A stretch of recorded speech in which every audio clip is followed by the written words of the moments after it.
दोस्तों, जिसका डर था अब वही होने लगा है। जो डर इजराइल को सता रहा था वो डर अब उसके सामने उतर कर आ रहा है। जी हाँ दोस्तों, बिल्कुल सही सुन रहे हैं। इस वक्त की आपको बड़ी जानकारी देने वाली हूं कि क्या हो गया है इजराइल और फिलिस्तीन लड़ाई के बीच में। क्योंकि जिस तरीके से इजराइल और फिलिस्तीन लड़ रहे हैं और इस लड़ाई का फायदा उठाने के लिए बहुत सारे देश जो है खुलकर सामने आ रहे हैं, बता रहे हैं कि वो इजराइल से किस कदर, जी हाँ, किस कदर खफा है, कितने गुस्से में है। क्योंकि पूरे सोशल मीडिया पर पटा पड़ा है दोस्तों कि इजराइल के जो प्रधानमंत्री हैं नेतन्याहू, उनके हाथ जो हैं, ये जो दोनों हाथ हैं, ये खून से रंगे हुए हाथ हैं। बच्चों को मारने के जिम्मेदार है। ऐसा मैं नहीं बल्कि सोशल मीडिया पर हजारों हजार पोस्ट आपको मिल जाएंगे देखने के लिए। गाजा पर बनाई डॉक्यूमेंट्री, गाजा पर बनाई जो तस्वीरें हैं, वीडियोस हैं, वो सब कुछ सामने आ रही है। दो जोन में लोग बढ़ चुके हैं, एक इजराइल के साथ तो दूसरा फिलिस्तीन के साथ। और इसी बीच दूसरे जोन में किम जोंग जो है वो अपनी मौजूदगी दर्ज कराते हुए नजर आ रहे हैं। जी हाँ, किम जोंग वो अपनी मौजूदगी दर्ज करवा चुके हैं। जो सबसे खतरनाक माने जाते हैं, जो देश सबसे खतरनाक माना जाता है, नॉर्थ कोरिया, वो अब इसमें दस्तक देता हुआ नजर आ रहा है। नॉर्थ कोरिया की तरफ से हमास को भारी मात्रा में हथियार उपलब्ध करा दिए गए हैं। है ना झटके वाली खबर। जो इजराइल को अमेरिका इतने सारे हथियार दे रहा था, वो हथियार अब हमास को किम जोंग की तरफ से दी जा रही है। किम जोंग जो है वो अपने देश से हथियार हमास को, फिलिस्तीन को भेजते हुए नजर आ रहे हैं। इस वक्त की मैं आपको बहुत बड़ी खबर बता रही हूं कि कैसे जो है ये वॉर और लंबा खिंचता हुआ नजर आ रहा है और बढ़ता हुआ नजर आ रहा है। ये वॉर में जो है अब वॉर नहीं बल्कि ये धर्म युद्ध जैसा लगने लगा है। किस तरीके से इजराइल के प्रधानमंत्री को सबक सिखाने के लिए दूसरे देश के लोग इकट्ठा हो रहे हैं, ये अपने आप में कई बड़े सवाल खड़े कर दे रहे हैं।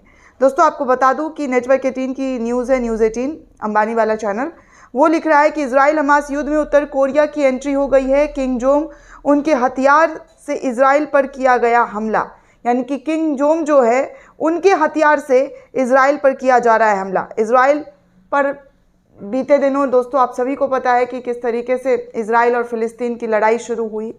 हमास की तरफ से 5000 रॉकेट दागे गए। ये तो आपको याद ही हो गया होगा कि कितने रॉकेट दागे गए। लेकिन आपको आगे की कहानी बताती हूँ कि इजराइल द्वारा जुटाए गए जो वीडियोज़ हैं और जब्त हथियारों से ये संकेत मिल रहा है, इजराइल की तरफ से दावा किया जा रहा है कि हालांकि उत्तर कोरिया ने हमास को हथियार बेचने के आरोपों से इनकार कर दिया है। ये भी खबर नेटवर्क 18 की तरफ से लिखा गया है। लेकिन हेडलाइन में दोस्तों ये बताया जा रहा है कि जो हथियार है इजराइल की तरफ से दावा किया जा रहा है वो उत्तर कोरिया का है। उत्तर कोरिया हथियारों पर वीडियो का 2 विशेषज्ञों ने विश्लेषण भी किया, जिसमें कि एसोसिएटेड प्रेस द्वारा हथियार के वीडियो के विश्लेषण और दक्षिण कोरिया सेना की सूचना के आधार पर इस बात के संकेत मिलते हैं कि हमास ने F7 रॉकेट चालित ग्रेनेड का इस्तेमाल किया है। इस हथियार का इस्तेमाल बख्तरबंद वाहनों के खिलाफ किया जाता है। ये साक्ष्य अवैध हथियारों के लेने देने पर नज़र दौड़ाता है, जिसका उपयोग प्रतिबंधों से जूझ रहा उत्तर कोरिया अपने हथियार कार्यक्रमों को वित्तपोषित करने के तरीके से इस्तेमाल करता है अपने देश में। परामर्श कंपनी अमांटमेंट रिसर्च सर्विसेज निर्देशक एवं हथियार विशेषज्ञ NR जेन जोन्स ने कहा है कि F7 की सीरिया, इराक, लेबनान और गाजा पट्टी में मौजूदगी देखी गई है। यानी ये जो हथियार है दोस्तों F7, ये उत्तर कोरिया में बनता है, लेकिन इसकी मौजूदगी सीरिया, इराक, लेबनान और गाजा पट्टी पर देखी गई है कि इस हथियार से जो है लोगों को चलाते हुए, लड़ाई लड़ते हुए देखा गया है। JJN जोन्स ने AP को बताया है, मतलब JJN जोन्स उत्तर कोरिया के ही हैं कोई, उन्होंने कहा है कि उत्तर कोरिया लंबे समय से फिलिस्तीनी संगठनों का समर्थन करता रहा है और आपूर्ति पर प्रतिबंध के बीच पहले भी उत्तर कोरिया हथियारों की मौजूदगी जो है वो देखी गई है। स्मॉल आर्म्स सर्वे के वरिष्ठ शोधकर्ता मैट श्रेडर ने कहा है कि हमास ने अपने परीक्षण की तस्वीरें जारी की है, जिसमें उसके लड़ाके रॉकेट जो हैं चलित ग्रेनेड और अन्य F7 से मिलते जुलते हथियार को नज़र आ रहे हैं चलाते हुए, जो वीडियो हमास की तरफ से जारी किया गया है। तो ये सब कुछ कहा जा रहा है कि उत्तर कोरिया की तरफ से ये हथियार मुहैया कराया गया है। अब कितनी सच्चाई है और कितना झूठ है, ये तो दोस्तों जांच का विषय है, क्योंकि जिस तरीके से बोला जा रहा है, दावा इजराइल की तरफ से किया जा रहा है कि कैसे जो है हाईटेक हथियार हमास के पास आ गए हैं, और जो वो हथियार जो कि उत्तर कोरिया इस्तेमाल करता है, वीडियो के आधार पर ये लोग बात कर रहे हैं कि वो सारे के सारे हथियार हमास के पास इस वक्त मौजूद हैं। आपको थोड़ा सा ये भी जानकारी दे दूं कि इज़राइल ने गाज़ा में जो है दागे हैं अमेरिकी स्कॉट बम।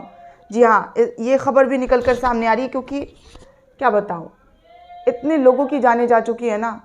मतलब अगर आप नज़र दौड़ा कर देखेंगे ना गाज़ा के अंदर, तो सिर्फ़ और सिर्फ आपको लाशें दिखेंगी, उसके अलावा आपको कुछ नहीं दिखेगा।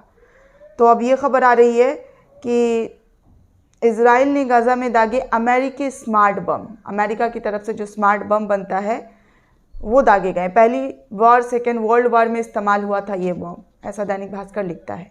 यूएस के पास है मदर ऑफ ऑल बम। तो इससे जो है पता चलता है कि इज़राइल की तरफ से जो है क्या क्या एक्शन लिया जा रहा है, किस तरीके से जो है इज़राइल अटैक पर अटैक कर रहा है, और फिर खुद कहता है कि उसने लोगों की जान नहीं ली है, और अमेरिका इसको सपोर्ट करते हुए भी नज़र आ रही है। अमेरिका कह रहा है, अमेरिका के राष्ट्रपति कह रहे हैं कि जो है इज़राइल की कोई गलती नहीं है। हालांकि अमेरिका के नागरिक जो हैं वो अपनी ही सरकार के खिलाफ सड़कों पर उतर आए हैं, गुस्सा देखने को मिल रहा है। अमेरिका व्हाइट हाउस में काम करने वाले एक अधिकारी, बड़े अधिकारी ने इन सब को देखते हुए यहाँ तक इस्तीफ़ा दे दिया है, लेकिन फिर भी ये तस्वीरें बाइडेन सरकार को नज़र नहीं आ रही है। दोस्तों, इस पूरे रिपोर्ट को लेकर आप क्या सोचते हैं, आपकी क्या प्रतिक्रिया है, हमें कमेंट करके ज़रूर बताइएगा। साथ ही साथ चैनल को सब्सक्राइब करना बिल्कुल भी ना भूलें।